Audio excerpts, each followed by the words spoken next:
आज हम सीखेंगे law of conservation of momentum. तो एज यूजुअल पहले मैं पेन पिक कर लेता हूं और हम कलर रखते हैं, येलो कलर रख लेते हैं, रेड रख लेते हैं। तो law of conservation of momentum, it is very very important concept of science, particularly physics. तो समझते हैं कि व्हाट इज मोमेंटम। पहले मोमेंटम समझते हैं। मोमेंटम का मतलब है कि अगर कोई ऑब्जेक्ट है, उस ऑब्जेक्ट का जो मास है, अगर एक ऑब्जेक्ट है उसका मास है m और वो v स्पीड से, लेट्स सपोज उसकी स्पीड v है, v स्पीड से चल रहा है, तो यदि हम उसके मास को वेलोसिटी से मल्टीप्लाई कर दें तो ये टर्म आ जाता है मोमेंटम, राइट, जिसको कहते हैं हिंदी में संवेग, राइट। तो m इंटू वी, इसका यूनिट हो गया m for mass that is KG, और v यानी स्पीड इसका होता है metre per second, metre per second, यानी KG metre per second momentum का unit. Second, what is conservation. Conservation का क्या मतलब है, क्योंकि जो इंग्लिश मीडियम वाले हैं उनको तो समझ आया जाएगा। जो हिंदी मीडियम है, कई कई स्कूलों में क्या है, कुछ सालों से साइंस को इंग्लिश में कन्वर्ट कर दिया गया, इंग्लिश मीडियम में कन्वर्ट कर दिया गया है। तो कंजर्वेशन कई बार हिंदी मीडियम वाले बच्चों को परेशानी होती है। तो कंजर्वेशन का मतलब है कि जो जिस क्वांटिटी में है उसी क्वांटिटी को मेंटेन करना। इन टर्म्स ऑफ साइंस अगर बात करें, सपोज एक कंटेनर है और हमसे ये कहा गया कि इसमें जो पानी का लेवल है वो सिर्फ यहीं तक रहना चाहिए, इसको कम नहीं होने देना है, और ये रखा है कंटेनर बाहर धूप में। जैसे ही धूप में रखा जाता है पानी उड़ जाता है, इसमें से वेपर बन के उड़ जाता है, तो पानी कम हो जाता है। तो अब हमारा काम है इसमें पानी को फिल करते रहना, इसके लेवल को मेंटेन करते रहना। तो लेवल को मेंटेन करना या उसके क्वांटिटी को कम ना होने देना ही कंजर्वेशन है, राइट। अब हमारे समझ में यह आ गया कि मोमेंटम ऑफ कंजर्वेशन क्या है, यानी किसी चीज को उतने ही क्वांटिटी में रखे रहना या उसको मेंटेन करना। तो definition of law of conservation, तो ये क्या है। It states that when two or more objects interact with one another, the total momentum remains the same. It is provided that no external force acts on the system. यानी कि किसी system का जो total momentum होता है वो हमेशा conserve रहता है। स्टेप थर्ड में हम ये सीखेंगे फॉर्मूला डेरिवेशन, कि इसको हम कैसे ड्राइव कर सकते हैं। एग्जाम्पल से समझेंगे। अगर एक कार है, इसका मास है m1 और इसका इनिशियल वेलोसिटी है u1, वही एक, और इसका जो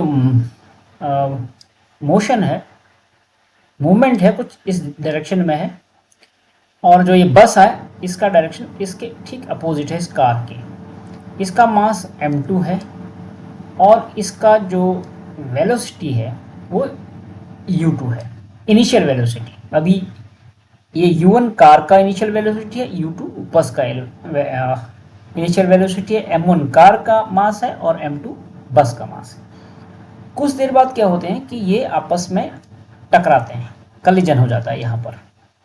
तो कलिजन के बाद क्या होगा कि इसका मास तो वही रहेगा, इसका हो सकता है इसका वेलोसिटी कुछ चेंज हो जाएगा u1 से। तो सपोज वो वेलोसिटी हो जाता है v1 और बस का हो जाता है m1, मास ही रहेगा, और वेलोसिटी हो जाता है इसका v2। तो इसका मतलब यह कि कार एक फोर्स अप्लाई कर रही इस पर और उतना ही फोर्स ये बस अप्लाई कर रहा है इस पर, उसी मोमेंटम से। सपोज कार अप्लाई कर रहा है F1 फोर्स F1 और बस कर रहा है F2 फोर्स। तो क्योंकि दोनों अपोजिट डायरेक्शन में है, तो F1 इक्वल्स होगा F2 के। सिंस F2 अपोजिट डायरेक्शन में है तो यहां पर अप्लाई करेंगे हम एक नेगेटिव साइन। फोर्स तो है बट वो F1 के नेगेटिव है, या अगर F2 को आपको पॉजिटिव बनाना है तो F1 को आप नेगेटिव बनाओगे, यानी कि F1 फोर्स कितना हुआ, F1 फोर्स कितना हुआ। अगर हम मोमेंटम की डेफिनेशन में बात करें तो rate of change of momentum is called force. तो चेंज ऑफ मोमेंटम कितना हुआ, तो बस का जितना चेंज ऑफ मोमेंटम हुआ, बस का जितना चेंज ऑफ मोमेंटम हुआ, क्योंकि कार जितना फोर्स लगा रहा है उतना ही बस भी फोर्स लगा रहा है, तो F1 बस के द्वारा जो चेंज ऑफ मोमेंटम है वो भी F1 के इक्वल ही होगा। तो वो क्या होगा, तो चेंज इन मोमेंटम को हम लिखते हैं m2v2, m2 into v2 according to the definition of momentum, यानी कि ये कलिजन के बाद जो मोमेंटम है वो रहेगा m2v2 इस बस का, और पहले इसका मोमेंटम था m2u2, क्योंकि u2 इनिशियल वेलोसिटी थी यहाँ पर, और m2 उसका मास जो हमेशा के लिए सेम रहेगा उतना, डिवाइडेड बाय टाइम, क्योंकि rate of change of momentum की बात कर रहे हैं हम, तो rate of change of momentum इतना रहेगा F1। और F2 अगर मैं देखूं, F2 यानी कि फोर्स F2 जो इस पर कार पे लगा रहा है, कार भी उतना ही मोमेंटम के साथ उस पर लगा रहा है, तो कार का मोमेंटम उस समय क्या होगा उसको हम कैलकुलेट करेंगे m1v1, यानी कि इनिशियल वेलोसिटी के साथ अगर हम उसके मास को मल्टीप्लाई करें तो उसका इनिशियल जो मोमेंटम है वो आ जाएगा माइनस कलिजन के बाद m1u1 by t, time, rate of change of momentum time के साथ।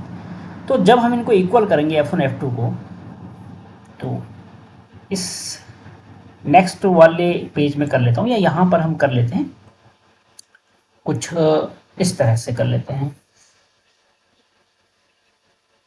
या हम क्या करें इसमें एक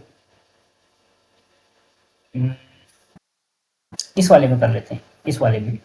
तो हमारा था F1 equals m2v2 minus m2u2 by T, और F2 हमारा था m1v1 माइनस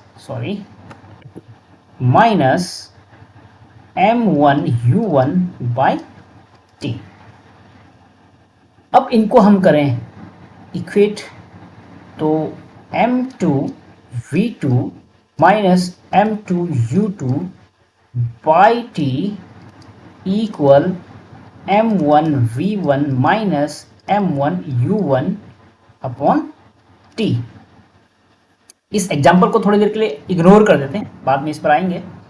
तो t से t कैंसिल, हमारे पास बचा m2v2 minus m2u2 equals m1v1 minus m1u1, और यहाँ से हम ये कह सकते हैं कि m2v2 m1u1 को इस तरफ रख लें और m1v1 इसी तरफ रखे रहें right hand side, plus m2u2। तो इस तरह से हमारा ये आ जाएगा फॉर्मूला। तो m2v2 plus m1u1 equals m1v1 plus m2u2। ये सही कह रहे हैं हम। एक बार मैं रिव्यू कर लेता हूं फिर से। F1 जो हमारा है m2v2 minus m2u2 by T, और हमारा F2 है m1v1 माइनस जो पहले इनिशियल मोमेंटम है उस कार का m1u1 अपॉन टी। लेकिन हमने इस पे एक अप्लाई नहीं किया, एक फोर्स। एक्चुअली मुझे यहाँ पे अगर मैं कहूँ इसको मैं इरेज कर, सॉरी इसको मैं इरेज कर दूँ यहाँ से, इस वाले चीज ये वाले को, तो इसको मैं कुछ ऐसा लिखूं, इसको मुझे कुछ ऐसा लिखना चाहिए, क्योंकि यहाँ पर एक माइनस हमने अप्लाई करना चाहिए, बिकॉज F2 जो फोर्स है वो अपोजिट डायरेक्शन में लग रहा है, कुछ ऐसा। अब हमारे पास आया m2v2 minus m2u2 equals minus m1v1 plus m1u1। अब इसके बाद हम m2v2 को एज इट इज रहने दो, इस माइनस m1v1 को हम इस लेफ्ट हैंड साइड रख लेते हैं, तो ये हो जाएगा plus m1v1 equals m1u1 plus m2u2। तो इस तरह से देखिए आप, ये वाला इस तरफ आप देखिए राइट हैंड साइड, ये है कार का इनिशियल मोमेंटम, ये है बस का इनिशियल मोमेंटम, यानी कि दोनों का इनिशियल मोमेंटम को अगर हम ऐड करें, ये है कार का फाइनल मोमेंटम, ये है बस का फाइनल मोमेंटम।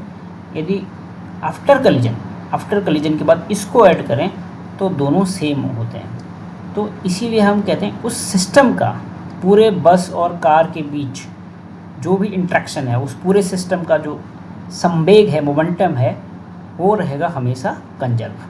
तो इसी तरह से हम इसको सॉल्व कर सकते हैं। ये न्यूटन्स का थर्ड लॉ भी है।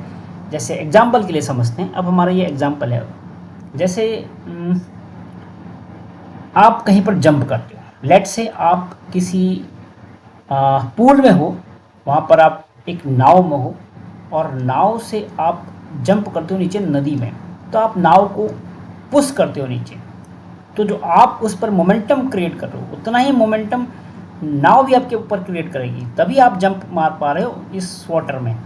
सिमिलरली अगर एक गन से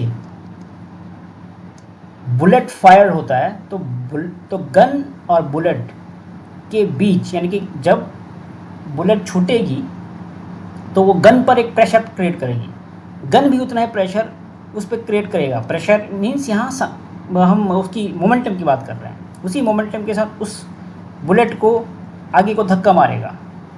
तो ये कुछ कॉमन एप्लीकेशंस हैं इस law of conservation of momentum के। आगे अब हमारे पास एक दो एग्जाम्पल हैं, इनको समझ लेते हैं। Important question for exam and other competitive exams. A 6.0 gram bullet traveling at 300 meter per second goes through a block of wood and emerges at 100 meter per second. What is the change in the momentum? यानी कि momentum क्या होगा ये निकालना है हमें इसका solution. ये बहुत बेसिक सा क्वेश्चन है बट इम्पॉर्टेंट है पहले कॉन्सेप्ट को समझने के लिए। तो एक बुलेट है, पहले एक बुलेट है, तो पहले हम एक कभी भी अगर हम न्यूमेरिकल सॉल्व करें, पहले बेसिक चीज़ों को क्लियर कर लें, लिख लें एक जगह पे, उसके बाद उसको सॉल्व करें इनिशियल स्टेज पे। ये 6.0 ग्राम बुलेट ट्रेवलिंग, यानी कि बुलेट का जो मास है, मास m है, और वो है आपका 6 ग्राम, और इसका जो बुलेट ट्रेवल कर रहा है ये v स्पीड से, it is 300 metre per second. अब यहाँ पर आप डिफरेंस देखोगे, ये ग्राम में है, ये मीटर पर सेकेंड में, ये ऐसा यूनिट में है, ये नहीं है। तो इसको भी ऐसा यूनिट को बदलने के लिए हम 6 ग्राम को 1000 से डिवाइड कर लेते हैं ताकि ये किलोग्राम बन सके। तो ये हो जाएगा 0.006 kg हो जाएगा। अब सही है दोनों। उसके बाद आगे बढ़ते हैं। Throw a block of wood and emerge at 100 metre per second, what is the change in the momentum. तो ये एक ब्लॉक है, समझ लो इस तरह का एक ब्लॉक है लकड़ी का। यहाँ पर एक बुलेट ने फायर किया है यहाँ पर, तो इस वो जो स्पीड है उसकी उस समय तो 300 मीटर पर सेकेंड है, और बुलेट का जो मास है वो 6 ग्राम है। तो जब वो फायर कर देता है यहाँ पर, इसके बाद इसके अंदर धंसने के बाद उसका जो स्पीड हो जाता है, यानी कि इसको v1 मान लो, इसको v2 मान लो, तो ये हो जाता है 100 मीटर पर सेकेंड। तो ये बताओ फायर्ड, यानी कि यहाँ पर कलिजन के बाद, टकराने के बाद, धंसने के बाद जो मोमेंटम होगा और जो पहले मोमेंटम है, दोनों के बीच में कितना चेंज आएगा। तो पहले हम इनिशियल मोमेंटम देखते हैं कितना है, इनिशियल मोमेंटम। और मोमेंटम का डेफिनेशन से हम जानते हैं कि मास और वेलोसिटी को मल्टीप्लाई किया जाता है। तो मास तो 0.006 kg है और इनटू वेलोसिटी है 300। तो यहाँ से हम ये कह सकते हैं कि 6 3 जा हम करेंगे 18, इसके पीछे 2 जीरो और लगाएंगे, फिर यहाँ पर लगा देंगे पॉइंट। ये इनिशियल मोमेंटम है इसका, यानी कि मास केजी मीटर पर सेकेंड। अब फाइनल मोमेंटम इसका क्या है? फाइनल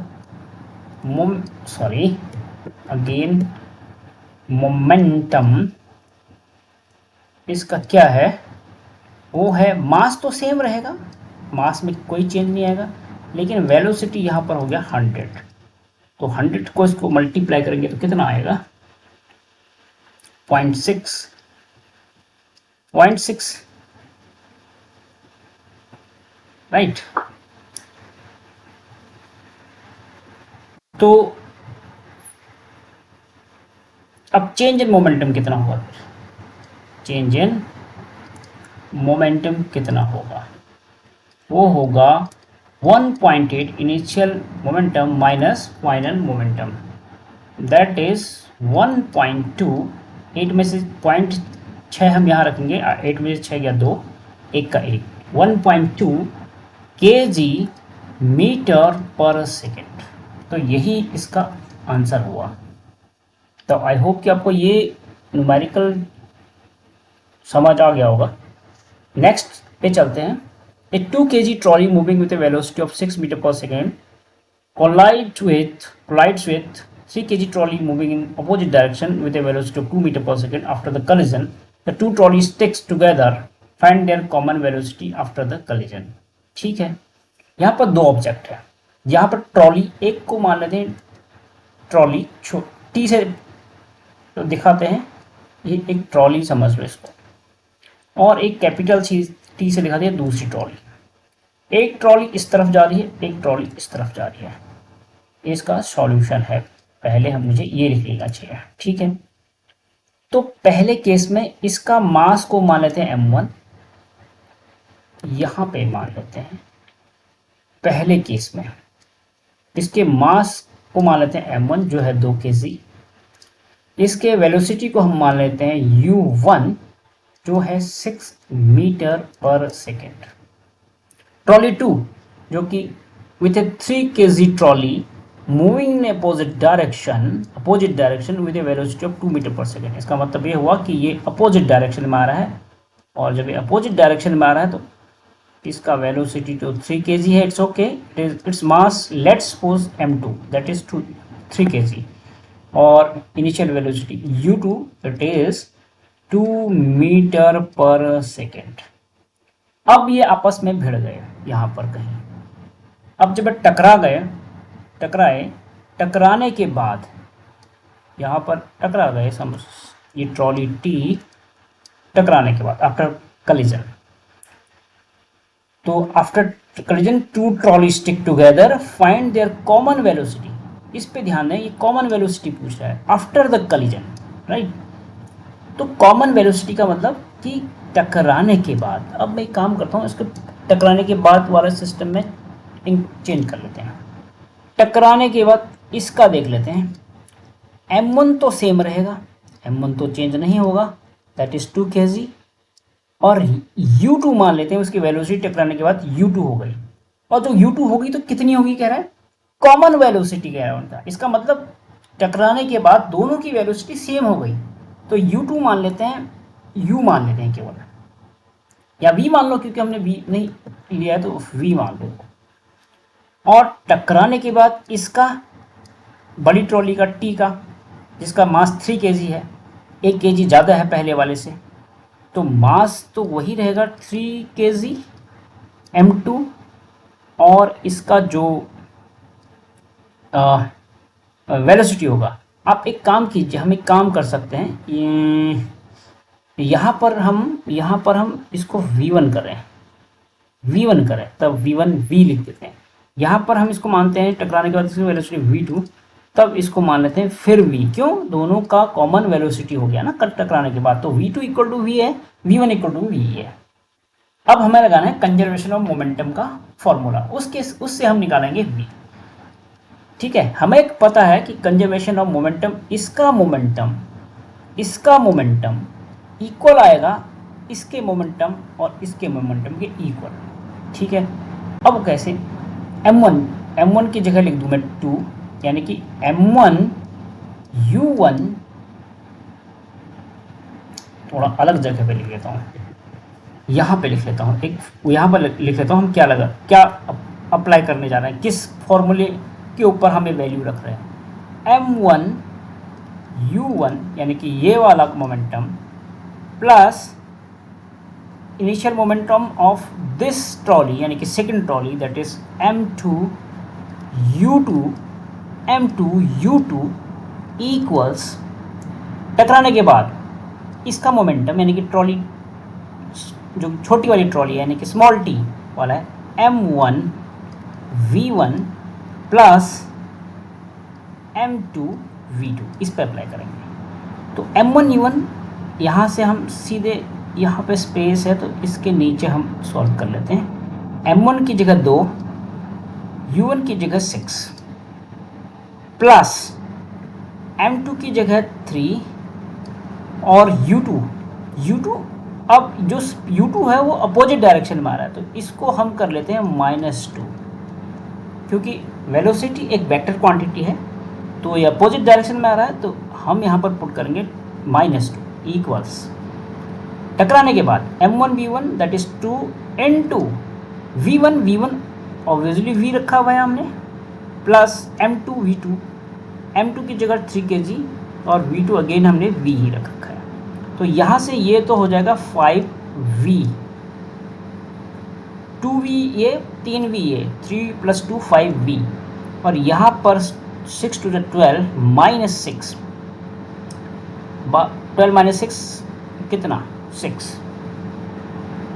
तो प्लस इंटू माइनस -6, तो यहाँ से इसकी वैल्यू हो जाएगी v इक्वल टू 6/5, 5 × 5 पॉइंट हो जाएगा, फिर 10 5 × 10, यानी कि वेलोसिटी हो जाएगी v equal to 1/2 metre per second. ये यही पूछ रहा है कि फाइंड देयर कॉमन वेलोसिटी, उनका कॉमन वेलोसिटी क्या होगा 1.2 मीटर पर सेकेंड। तो आई होप कि आपको ये कॉन्सेप्ट और एग्जांपल समझ में आए होंगे। अगर कोई डाउट है तो आप मुझे कमेंट बॉक्स में लिखें, मैं कोशिश करूँगा उनका आंसर देने के लिए। तो फिर मिलेंगे एक वीडियो के साथ, तब तक के लिए गुड बाय।